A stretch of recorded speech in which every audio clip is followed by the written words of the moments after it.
మనకి వేసవికాలం అనగానే మల్లె పువ్వులు, మామిడికాయలు, అమ్మమ్మ ఊరు. మరి మన పిల్లల సంగతి, వాళ్ళకి సమ్మర్ అనగానే సమ్మర్ క్యాంపులు, సమ్మర్ క్లాసెస్ లేదా బోలెడన్ని వీడియో గేమ్స్.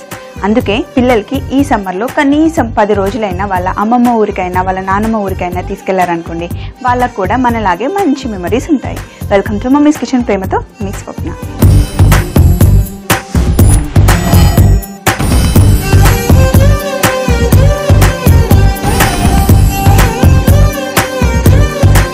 ఈరోజు బామ్మగారబ్బం సెగ్మెంట్లో మనం చేస్తున్నాం సేమియా ఫలూదా.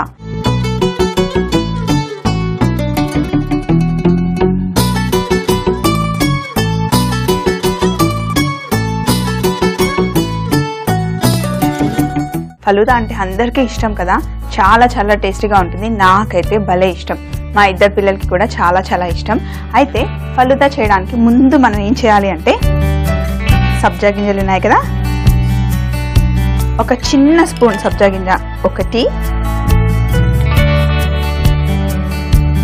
2 చిన్న స్పూన్ల సబ్జా గింజలు నేను చిన్న గిన్నెలో వేసాను. ఇప్పుడు మనం ఇందులో నీళ్లు పోసుకోవాలి. నీళ్లు పోసుకున్న 5-10 నిమిషాలకి సబ్జా గింజలు చక్కగా విచ్చుకుంటాయి, వాటర్ అంతా బాగా లాగేస్తాయి. అందుకే సబ్జా గింజలు చాలా చాలా మంచివి, ఒంటికి చలవ చేస్తాయి అంటారు. ఎందుకంటే మనం వేసిన నీళ్ళన్నీ సబ్జా గింజలు లాగేస్తాయి కదా, మనం సబ్జా గింజలు తిన్నప్పుడు ఆ నీళ్ళన్నీ లోపలికి వెళ్ళి మనకి సమ్మర్లో ఎక్కువ వాటర్ అవసరం కాబట్టి చాలా బాగా ఉపయోగపడతాయి. అలాగే సబ్జా గింజలు చాలా ఫైబర్ కూడా, కడుపు ఫుల్గా ఉంటుంది. ఒక ఫుల్ గ్లాస్ సబ్జా గింజలు నానబెట్టుకొని తిన్నామనుకోండి, కడుపు చాలా ఫుల్గా ఉంటుంది.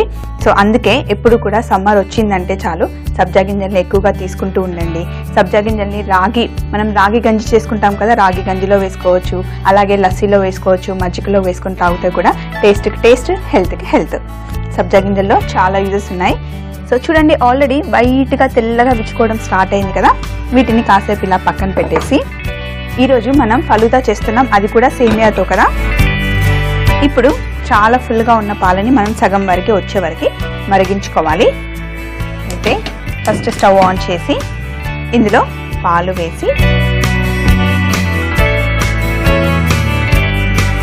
చక్కగా పాలని మరిగించుకోవాలి. అసలు ఈ ఫలూదా ముందు పర్షియాలో పుట్టింది, అయితే మన మొఘల్ రాజులు దీన్ని తీసుకొని వచ్చారు. ఇప్పుడు ఇక్కడ చాలా ఫేమస్ అయిపోయింది. జనరల్గా మనకి తెలిసింది ఏంటంటే కార్న్ఫ్లవర్తో ఫలూదా నూడిల్స్ చేసి కార్న్ఫ్లవర్తో చేసుకుంటారని తెలుసు. అయితే ట్రెడిషనల్గా ఫలూదాని సేమియాతో చేస్తారు. మనం ఇంట్లో వర్మిసెల్లి అంటాం కదా, ఆ వర్మిసెల్లితోనే ఈ ఫలూదా చేస్తారు. అయితే చూడండి, పాలు ఆల్రెడీ మరగడం స్టార్ట్ అయింది. చక్కగా మరిగించుకోవాలి. కొంచెం పాలు ఎక్కువగా మరిగిన తర్వాత మనకి కలర్ చేంజ్ అయింది తెలుస్తుంది కదా, అలా లైట్గా పాలు లైట్గా కలర్ చేంజ్ అయింది అనుకోండి, మంచి వాసన వస్తాయి కదా, అప్పుడు మనం స్టవ్ ఆఫ్ చేసుకోవాలి. ఇక్కడ నా దగ్గర సేమియా ఉన్నాయి, చిన్న కప్పు సేమియా తీసుకున్నాను. వీటిని మనం నెయ్యి వేసుకొని లైట్గా ఫ్రై చేసుకోవాలి. సో ఇప్పుడు మనం సేమియాని ఫ్రై చేసుకోవాలి కదా. ఇప్పుడు ఈ పాలు తీసేసి ఇలా చిన్న స్టవ్ మీద పెడదాం. చిన్న స్టవ్ మీద పెట్టుకొని ఇంకొక ప్యాన్ తీసుకొని ఇదే స్టవ్ పైన పెట్టుకొని కొంచెం నెయ్యి, మరీ ఎక్కువగా నెయ్యి అవసరం లేదు, ఇలా ప్యాన్లో వేసి చిన్న కప్పు సేమియాని ఇందులో వేద్దాం.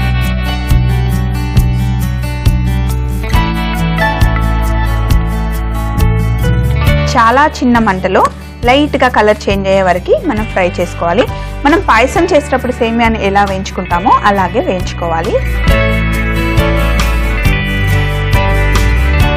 సేమియాని వేయించుకోకుండా ఏం పర్వాలేదు, కానీ వేయించుకుంటే కనుక ఆ నెయ్యి ఫ్లేవర్ ఉంటుంది కదా, సేమియాలకి చక్కగా పట్టుకుంటుంది. అలాగే ఉడికించుకునేటప్పుడు ఒకదానికొకటి అంటుకోకుండా సపరేట్గా కూడా వస్తాయి.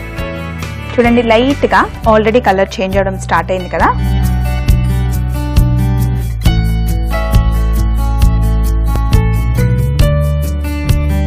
మంచిగా కలర్ చేంజ్ అయ్యాయి కదా సేమియా. ఇప్పుడు ఇందులో మనం నీళ్లు పోసుకోవాలి.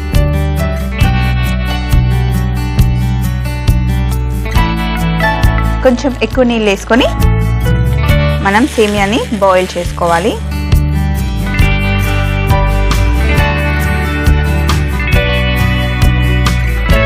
సేమియా చక్కగా మంచిగా బాయిల్ అవ్వాలి. ఇప్పుడు మీకు చూస్తుంటే చాలా టైం పడుతుందేమో, ఫలుదా చేయడానికి ఇంత టైమా అనిపిస్తుందేమో, కానీ ముందే మీరు సేమియాని ఉడకబెట్టుకొని ఫ్రిడ్జ్లో పెట్టుకోవచ్చు.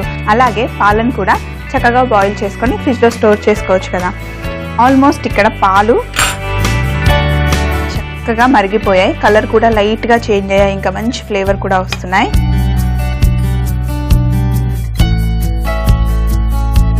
పాలు కింద అంటుకోకుండా లైట్గా కలుపుతూ ఉంటే కింద అంటుకోకుండా ఉంటాయి.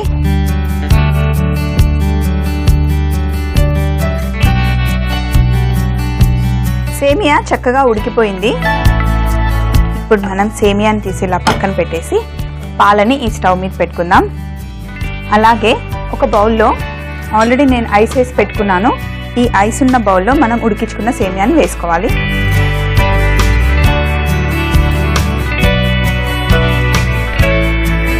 ఇలా ఐస్లో వేయడం వల్ల సేమియా చల్లగా అయిపోతుంది తొందరగా, అలాగే విడివిడిగా కూడా అవుతుంది.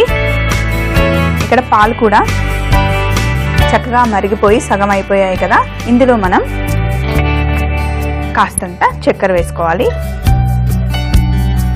చక్కెర వేసుకొని కలుపుకోవాలి. చక్కెర కరిగిన తర్వాత స్టవ్ ఆఫ్ చేయాలి. చక్కెర చక్కగా కరిగిపోయింది. ఇప్పుడు ఈ సేమియాని కాసేపు పక్కన పెట్టి సగం చక్కెర మనం ఈ పాలల్లో వేసుకున్నాం కదా, మిగిలిన చక్కెర కోవా తీసుకొని ఈ కోవాలో చక్కెర వేసి కలుపుకోవాలి.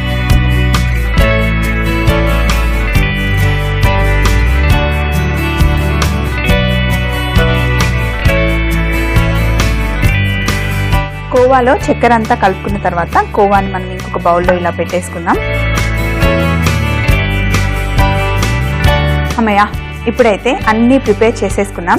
ఇంకా సపరేట్గా ప్రిపేర్ చేసుకోవాల్సింది ఏం లేదు. మిగిలిందల్లా గ్లాస్లో మనం ఫలుదా చేసుకోవడమే. అయితే మనం ఫలుదా ఈ జార్లో చేసుకుందాం. ఈ జార్ని కాసేపు పక్కన పెట్టేసి ఇక్కడ జీడిపప్పు అలాగే బాదం పప్పు ఉన్నాయి, వాటిని మనం చిన్నగా కట్ చేసుకుందాం.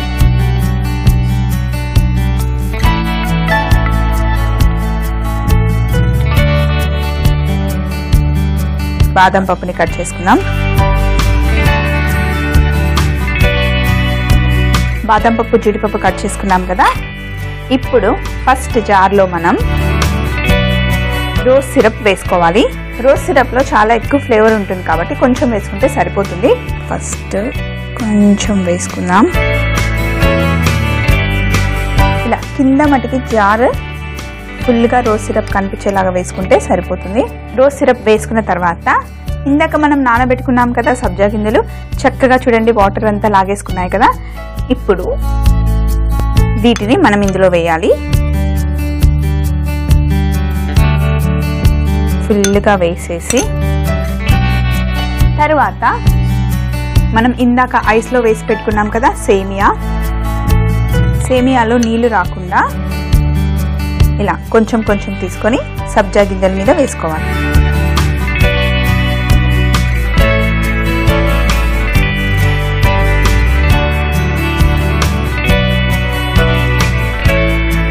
ఇలా సేమియా వేసుకున్నాం కదా. తరువాత పైనుండి కొంచెం కండెన్స్డ్ మిల్క్ వేసుకోవాలి. యాక్చువల్లీ కండెన్స్డ్ మిల్క్ వేసుకున్నా వేసుకోకపోయినా కూడా పర్వాలేదు, ఎందుకంటే మనం పాలని చాలా మరగబెట్టుకున్నాం కదా. అయితే నాకు కండెన్స్డ్ మిల్క్ అంటే చాలా ఇష్టం, చాలా బాగుంటుంది కదా, ఫ్లేవర్ చాలా బాగుంటుందని నేను వేసుకుంటున్నాను. మీకు ఇష్టం ఉంటే ఇంట్లో ఉంటే వేసుకోండి, లేకపోతే లేదు. 1 టేబుల్ స్పూన్ కండెన్స్డ్ మిల్క్. నేను కండెన్స్డ్ మిల్క్ వేస్తున్నాను కాబట్టి సేమియాని ఉడకబెట్టేటప్పుడు అందులో చక్కెర వేయలేదు, ఎందుకంటే ఇది వేస్తే ఆటోమేటిక్గా మనకి ఆ సేమియాకి చక్కగా తీపిదనం పట్టుకుంటుంది. లేదు అంటే ఇంట్లో కండెన్స్డ్ మిల్క్ లేకపోతే కనుక సేమియా బాయిల్ చేసేటప్పుడు కొంచెం చక్కెర వేసుకోండి. సో ఇక్కడ కండెన్స్డ్ మిల్క్ వేసాం కదా. ఇప్పుడు మనం ఇందాక బాయిల్ చేసుకున్న పాలు వేసుకోవాలి.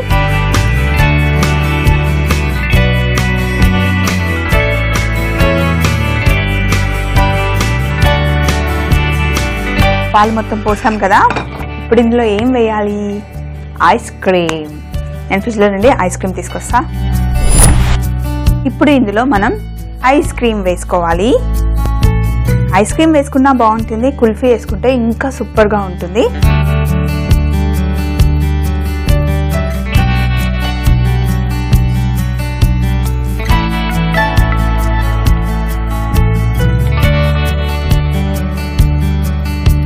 ఇలా ఐస్ క్రీమ్ వేసుకున్న తర్వాత ఇప్పుడు మనం కట్ చేసుకున్న జీడిపప్పు, బాదాం పప్పు, అలాగే కొంచెం రెడ్ కలర్ ఫ్రూటీ ఫ్రూటీ, అలాగే గ్రీన్ కలర్ ఫ్రూటీ ఫ్రూటీ, తర్వాత ఒక చెర్రీ ఇలా పెట్టిన తర్వాత కొంచెం మళ్ళీ పైనుండి లైట్గా ఇలా రోజ్ సిరప్ చల్లి లాస్ట్కి ఇందాక మనం కలిపి పెట్టుకున్నాం కదా కోవాలో చక్కెర, కోవా తీసి